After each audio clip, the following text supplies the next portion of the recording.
Hi friends, నేను Ashok Kumar. Welcome to Ashoka online academy.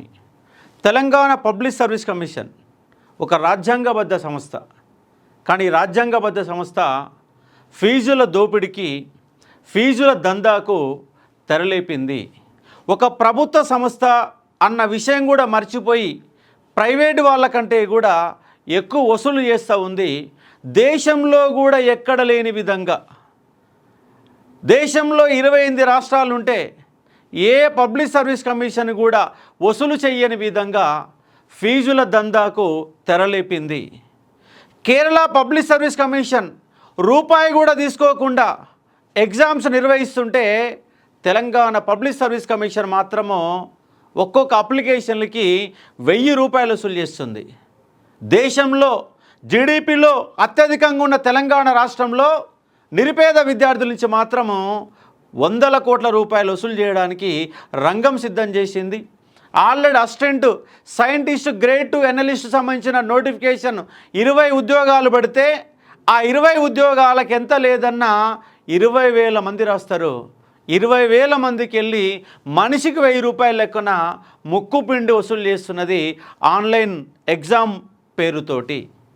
మరి union public service commission దేశంలోనే అగ్రభాగంలో union public service commission వసూలు చేసే ఫీజు ఎంత సార్ అంటే కేవలం 100 రూపాయలండి. యూనియన్ పబ్లిక్ సర్వీస్ కమిషన్ 100 రూపాయలు వసూలు చేస్తే మన దేశంలో మీకు మొత్తం వివరాలు ఇస్తాను చూడండి. నేను ఒట్టిగా మాట్లాడడం లేదు. తెలంగాణ పబ్లిక్ సర్వీస్ కమిషన్ మీద నేనేం బురద జల్లడం లేదు. ఎందుకంటే వాళ్ళు చేస్తున్నటువంటి నిర్వాహకం మీద. అంటే మీరు ప్రభుత్వంకి వెళ్ళి ఎగ్జామ్ నిర్వహణకు అయ్యే ఖర్చు మీరు తెచ్చుకోలేకపోతున్నారంటే దానికి విఫలమవుతున్నట్లు లెక్క. ఇవాళ టీఎస్పీసీ చైర్మన్ విఫలమవుతున్నట్లు లెక్క. కనీసం ఎగ్జామ్ సంబంధించిన డబ్బులు కూడా ప్రభుత్వం ఇవ్వలేకపోతుందంటే అది ప్రభుత్వం యొక్క లోపం. నిరుద్యోగుల నుంచి డబ్బులు వసూలు చేయడం కాదు. మీకు ఇవాళ ఇప్పుడు Uttar Pradesh public service commission, Kerala public service commission, Tamil Nadu public service commission, Bihar public service commission, Rajasthan public service commission అన్ని వివరాలు ఇస్తాం.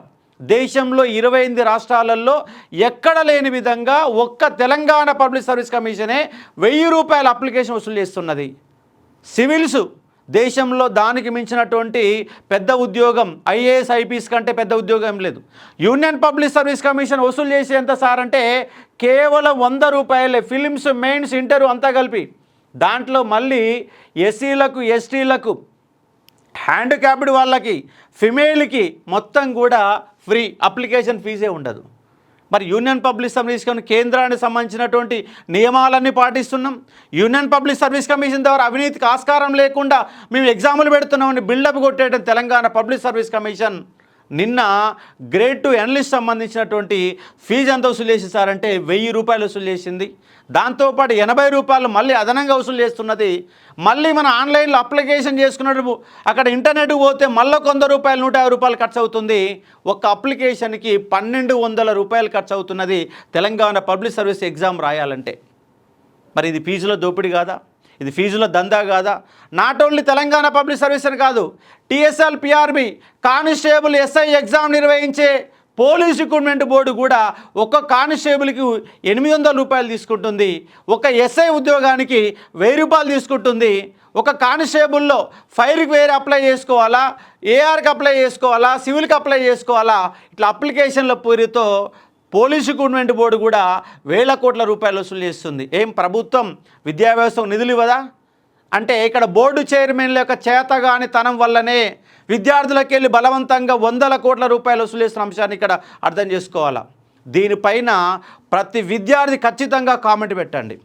ఇదొక పెద్ద ఉద్యమంలాగా తీసుకొని ఏ విద్యార్థి దగ్గరనైనా ఫీజు వసూలు చేయకుండా మన అప్లికేషన్ నింపుకునే ఒక ప్రయత్నం చేయాలన్న అంశాన్ని చూసుకునే ప్రయత్నం చేయవచ్చు. ఇక్కడ చూడండి, మీకు చెప్తాను. ఇక్కడ 100 రూపాయలు దేంటి సార్ అంటే యూనియన్ పబ్లిక్ సర్వీస్ యూపీఎస్సీ నిర్వహించే పరీక్షకు 100 రూపాయలు, మిగతా ఎగ్జామ్లు ఇంజనీరింగ్ సర్వీస్ ఎగ్జామినేషన్కి 200 రూపాయలు, ఎస్సీ, ఎస్టీ అలాగే పిహెచ్సి వాళ్ళకి, ఫిమేల్కి మొత్తం కూడా ఎగ్జామ్షన్ ఇచ్చారు.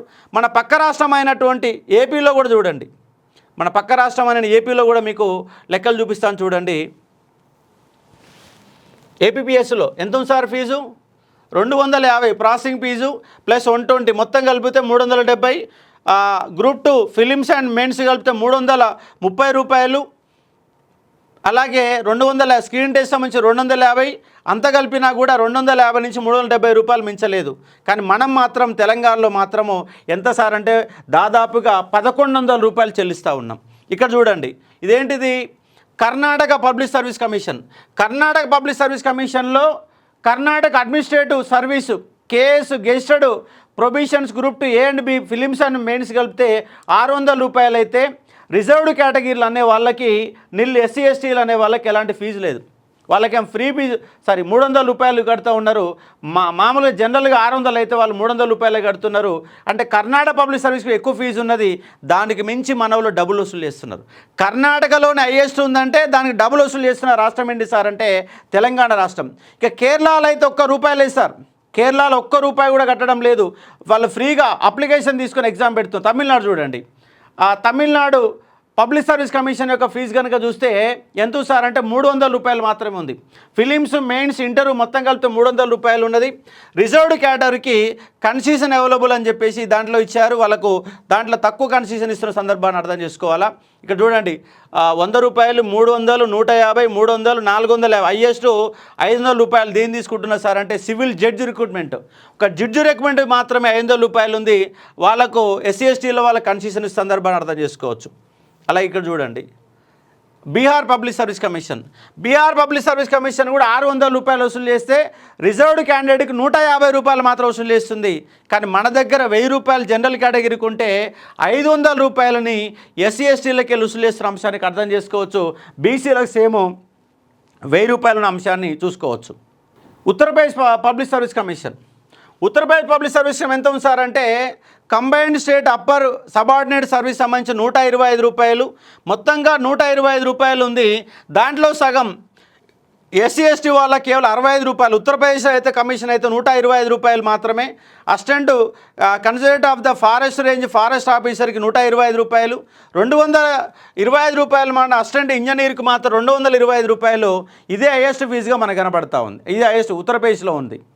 అట్లాగే చూడండి, రాజస్థాన్ పబ్లిక్ సర్వీస్ కమిషన్, దీంట్లో కూడా ₹600 ఉంది. SC ST EWS వాళ్ళకు ₹400 వసూలు చేస్తున్నారు. అట్లా కూడా ఈ రాజస్థాన్తో పోల్చి కూడా మనది దాదాపుగా 40% ఎక్కువగా ఉన్నది.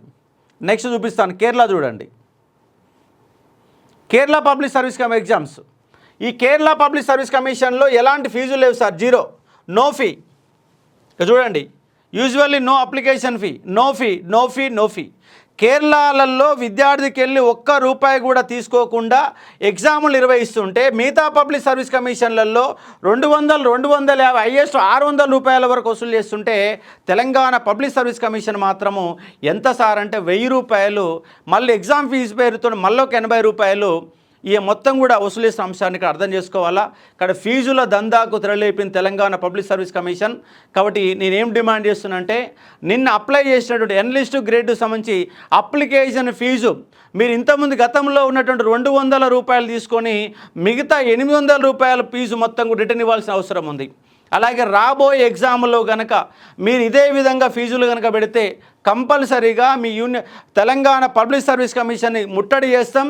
గతంలో విద్యార్థులు కూడా దాడి చేసి మొత్తం బోర్డు కూడా ఊడబీకేశారు. అలాంటి పరిస్థితి తెలంగాణ పబ్లిక్ సర్వీస్ కమిషన్కి ఎదురవుద్దని చెప్తా ఉన్నాం. అక్కడ విద్యార్థుల రూమ్ పోతే అదొక డస్ట్బిన్ లాగా తయారు చేశారు. నీళ్లు తాగుదామంటే నీళ్ళు లేవు. ఈ వార్తలు మనం గట్టిగా మాట్లాడితే కొంత ఏదో ప్రయత్నం కూడా జరిగినట్టుగా మనకు సమాచారం ఉంది. కాబట్టి తెలంగాణ పబ్లిక్ సర్వీస్ కమిషన్ తన యొక్క ఫీజుల దందాకి పులి స్టాప్ పెట్టి గతంలో ఉన్న ఫీజులనే మీరు వసూలు చేయాల్సిన అవసరం ఉంది. ఎక్కువగానే వసూలు చేస్తే ఖచ్చితంగా తెలంగాణ పబ్లిక్ సర్వీస్ కమిషన్ ముట్టడి జరుగుతుంది. తెలంగాణలో 2.5 సంవత్సరాలుగా ఒక్క నోటిఫికేషన్ లేకుండా విద్యార్థులంతా తిండి తిప్పలు లేకుండా ₹5 భోజనంతో తింటున్నారు. కానీ మీరేమో ₹1000 ఫీజు వసూలు చేస్తున్నారు ఒక్కొక్క విద్యార్థికి వెళ్ళి. రేపు రాబోయే ఎగ్జామ్లలో ఒక్కొక్క నోటిఫికేషన్ కనుక ₹1000 కడితే మినిమం డిగ్రీ క్వాలిఫికేషన్తో 10 రకాల ఉద్యోగాలు వస్తాయి. ఒక్కొక్క అభ్యర్థి ₹10,000 మీకు చెల్లించాల్సిన అవసరం ఉంటుంది. కాబట్టి తక్షణమే మీరు Kerala union public service commission మాదిరిగా ఎలాంటి ఫీజు లేకుండా ఎగ్జామ్ పెట్టే ప్రయత్నం చేయండి. లేదు మినిమం ఫీజు కనుక పెడతామంటే ₹100 యూనియన్ పబ్లిక్ సర్వీస్ కమిషన్ దగ్గర ₹100 ఏ విధంగా చేసి అలాంటి మాటలు చెప్పండి. మేము కేరళ పబ్లిక్ సర్వీస్ని ఫాలో అవుతున్నాం, మీ యూనియన్ పబ్లిక్ సర్వీస్ కమిషన్తో ఫాలో అవుతున్నామని మాటలు చెప్పడం తప్ప మీరు ఇంప్లిమెంటేషన్ ఏమి లేదు. పైగా గ్రూప్ 1ని అడ్డంగా అమ్ముకొని రాజకీయ నాయకులు తెలంగాణ పబ్లిక్ సర్వీస్ ఇద్దరు కలిసి ఉద్యోగాలు మొత్తం అమ్ముకున్న సందర్భం జగమెరిగిన సత్యమే. కానీ ముఖ్యమంత్రి ముందు ఉండి దాన్ని ముందుకు నడిపించి అడ్డంగా 563 ఉద్యోగాలను అప్పనంగా అమ్ముకున్న సందర్భానికి అర్థం చేసుకునే ఒక ప్రయత్నం చేయవచ్చు. కాబట్టి Telangana public service commission union public service commission మాదిరిగా ₹100 ఫీజులు పెట్టి ఎగ్జామ్ నిర్వహించాలని డిమాండ్ చేస్తూ ఉన్నాం. ఇది ఒక్కటే కాదు, టెట్ ఫీజు కూడా మన ₹700 వసూలు చేశారు. అలాగే డిఎస్సికి ₹1000 వసూలు చేశారు. అంటే వాళ్ళని చూసి తెలంగాణ పబ్లిక్ సర్వీస్ కమిషన్ అదే నేర్చుకున్నది. మరి మీది రాజ్యాంగబద్ధ సంస్థ కదా. ఇప్పుడు డిఎస్సి కంటే డిస్ట్రిక్ట్ సెలక్షన్ కమిటీ కంటే రాజ్యాంగబద్ధ సంస్థ కాదు, పోలీస్ రిక్రూట్మెంట్ బోర్డు రాజ్యాంగబద్ధ సంస్థ కాదు. కానీ మరి తెలంగాణ పబ్లిక్ సర్వీస్ కమిషన్ రాజ్యాంగబద్ధ సంస్థ. ప్రతి రాష్ట్రానికి రాజ్యాంగబద్ధ సంస్థ ఉంది. మీరు భారత రాజ్యాంగం ప్రకారం ఏర్పాటైన సంస్థ. ఇన్ని రకాల లక్షణాలు పెట్టుకొని మీరేం ఫీజుల దందాకు తెరలేపి నిరుద్యోగుల యొక్క జీవితాలతో ఆటలాడుకునే ఒక ప్రయత్నం చేస్తున్నారు. ఖచ్చితంగా దీన్ని నిలువరించాల్సిన అవసరం ఉంది. నిరుద్యోగులందరినీ ఏకం చేసి తెలంగాణ పబ్లిక్ సర్వీస్ కమిషన్గా ఫీజులు కనుక తగ్గించకపోతే, ఎందుకంటే రేవంత్ రెడ్డి సార్కి ఏం చెప్పింది, మేము అధికారంలోకి వచ్చిన తర్వాత ఏ ఒక్క విద్యార్థికి వెళ్ళి మీ ఫీజులు తీసుకోము, మీకు ఉచితంగా అప్లై చేసుకునే అవకాశం కూడా కల్పిస్తామని చిలక పలుకులు చెప్పారు. అలాగే నిరుద్యోగ మేనిఫెస్టో పెట్టారు. ఎంప్లాయ్మెంట్ సంబంధించినటువంటి ఎన్నో రకాల హామీలు ఇచ్చారు. జాబ్ కార్డులు ఇస్తామని చెప్పారు, నిరుద్యోగ భృతి ఇస్తామని చెప్పారు. అవి ఏవి ఇవ్వకుండా, నోటిఫికేషన్లు ఇవ్వకుండా ఇచ్చిన 1-2 నోటిఫికేషన్లకి ₹1000 వసూలు చేసే ఒక సందర్భం మనకు కనబడుతుంది రాష్ట్రంలో. కాబట్టి ప్రతి విద్యార్థి దీనిపైన స్పందించాల్సిన అవసరం ఉంది, దీన్ని ముందు తీసుకుపోవాల్సిన అవసరం ఉంది. ఖచ్చితంగా ₹1000 ఫీజుని మనము నిలువరించి అడ్డుకోవాల్సిన ప్రయత్నం చేయాల్సిన అవసరం ఉంది. కాబట్టి అర్థం చేసుకోండి. ఇక్కడ తెలంగాణ పబ్లిక్ సర్వీస్ కమిషన్ ఫీజుల దందా యూపీఎస్లో ₹100 ఉంటే తెలంగాణ పబ్లిక్ సర్వీస్ ₹1000 వసూలు చేస్తూ ఉంది. దేశంలోని అత్యధిక ఫీజులు వసూలు చేస్తున్నటువంటి సంస్థ ఏంటి సార్ అంటే టీజీపీఎస్ అనే అంశాన్ని ఇక్కడ అర్థం చేసుకొని దీన్ని నిలువరించాల్సిన అవసరం అంశాన్ని గుర్తుపెట్టుకోండి. ఇక్కడ నిరుద్యోగులారా, మనం గనక ఏకం కాకపోతే నోటిఫికేషన్లు ఇవ్వరు, ఇచ్చిన దాంట్లో గందరగోళాలు చేస్తారు, ఇచ్చిన దాంట్లో పేపర్ లీకేజీలు చేస్తారు. తెలంగాణ పబ్లిక్ సర్వీస్ కమిషన్ ఆట బొమ్మలాగా మధ్యలో ఉండి ఏమీ చేయకుండా మా తప్పు లేదన్నట్టుగా చిలక పలకలు పెట్టుకు ప్రయత్నం చేస్తారు. గతంలో ఉన్నటువంటి చైర్మన్లు అదే మాటలు చెప్పారు.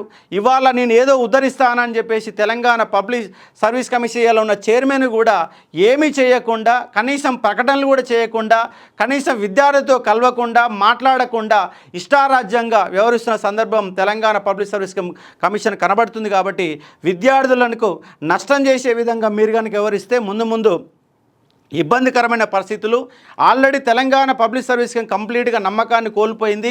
అక్కడ పనిచేసే సిబ్బంది కూడా కనీసం ఫోన్లో మాట్లాడితే ఎక్కడ కూడా వాళ్ళు కనీసం అవగాహన ఉన్నట్టుగా మాట్లాడరు. నిన్న పొల్యూషన్ కంట్రోల్ బోర్డు నోటిఫికేషన్ ఇచ్చారు. ఆ నోటిఫికేషన్లో ఎక్కడ కూడా ఏ క్వాలిఫికేషన్ ఉన్న వాళ్ళు అప్లై చేసుకోవాలో చెప్పాలా. మరి బీటెక్లో కెమిస్ట్రీ ఉంటుంది, బీఫార్మసీలో కెమిస్ట్రీ ఉంటుంది, వాళ్ళకి ఎలిజిబుల్లా కాదా అక్కడ క్లారిఫికేషన్ ఉండదు. అది తెలుగు మీడియంలో పెడతారా, ఇంగ్లీష్ మీడియంలో పెడతారా, బైలింగ్వల్లో పెడతారా, ఎట్లా కూడా అర్థం కాదు. అంటే ఒక నోటిఫికేషన్ క్లారిటీ ఉండదు, ఫీజులు మాత్రం ₹1000 పెడతారు. మరి నోటిఫికేషన్ ఇచ్చే ముందు ఇది బైలింగ్వల్లో పెడతారా, ఏదో కూడా ఇవ్వరు. విద్యార్థులేమో గందరగోళాలు, వాళ్ళు ఫోన్ చేస్తేనేమో సమాచారం సరిగ్గా ఉండదు, చెప్పేటోళ్ళు సరిగ్గా చెప్పరు, ఆడిపోతే రెస్పాన్స్ ఉండదు. నిరుద్యోగులతో నిర్లక్ష్యంగా మాట్లాడడం, ఏదో అందరు ఇచ్చినట్టుగా ఇవ్వండి అని చెప్పేసి మొక్కాన చెప్పడం, అక్కడ ఉన్న వాళ్ళకి ఎలాంటి రెస్పాన్సిబిలిటీ ఉండదు. వాళ్ళేమో ఐఏఎస్ ఆఫీసర్ల కింద ఉన్నట్టు 4th క్లాస్ ఎంప్లాయీస్ కూడా ఐఏఎస్ ఆఫీసర్ల కంటే ఎక్కువ ఫీల్ అయ్యే సందర్భం. లోపల పనిచేసే వాళ్ళు ఎవరు కూడా అక్కడ రెస్పాండ్ గారు. పైన ఉన్న వాళ్ళు అయితే మేము రాష్ట్రపతి కంటే పైకి వెళ్ళి ఊసిపడ్డామన్నట్టుగా, ఎవరితో సంబంధం లేదు, మేము ఎవరిని కలవన్నట్టు ఇష్టారాజ్యంగా మాట్లాడుతున్న సందర్భం తెలంగాణ పబ్లిక్ సర్వీస్ కమిషన్లో కనబడతా ఉంది. నిరుద్యోగులు కనుక ఏకమైతే మీ సర్వీస్ కమిషన్ కొట్టుకుపోవడం ఖాయం. కాబట్టి పెంచిన ఫీజులను ఎమ్మటే తగ్గించండి. జవాబుదారీతనంగా ఉండండి, ఇష్టారాజ్యంగా వివరించకండి. నిరుద్యోగులు ఉంటేనే తెలంగాణ పబ్లిక్ సర్వీస్ కమిషన్ ఉంటుంది. లక్షల మంది తెలంగాణ పబ్లిక్ సర్వీస్ కమిషన్ నమ్ముకొని వాళ్ళ పుస్తకాలు పట్టుకొని చదువుతున్నారు. మీరేమో దాన్ని ఆగమాగం చేస్తున్నారు, ఫీజులు పెంచుతున్నారు, సరైన రీతిలో ఉండదు, ఆ బయోమెట్రిక్ సరిగా ఉండదు, ఎగ్జామ్ సరిగా నిర్వహించరు, పేపర్ లీకులు అవుతాయి, ఎన్నో రకాల ఉపద్రవాలు వచ్చిన మాదిరిగా తెలంగాణ పబ్లిక్ సర్వీస్ కమిషన్ ఇవాళ వ్యవహరిస్తున్న సందర్భం కనబడతా ఉంది. కాబట్టి మీరు పద్ధతి మార్చుకోండి, నిరుద్యోగులపైన బర్డెన్ పెంచకండి. ఖచ్చితంగా యూనియన్ పబ్లిక్ సర్వీస్ ఎంత ఫీజు పెడుతుందో అంతే ఫీజుతోని ఎగ్జామ్లు నిర్వహించాలని డిమాండ్ చేస్తూ ఉన్నాను. మరికొంత సమాచారంతో మరికొన్ని అంశాలతో మీ ముందుకు వచ్చే ప్రయత్నం చేస్తాను. Thank you.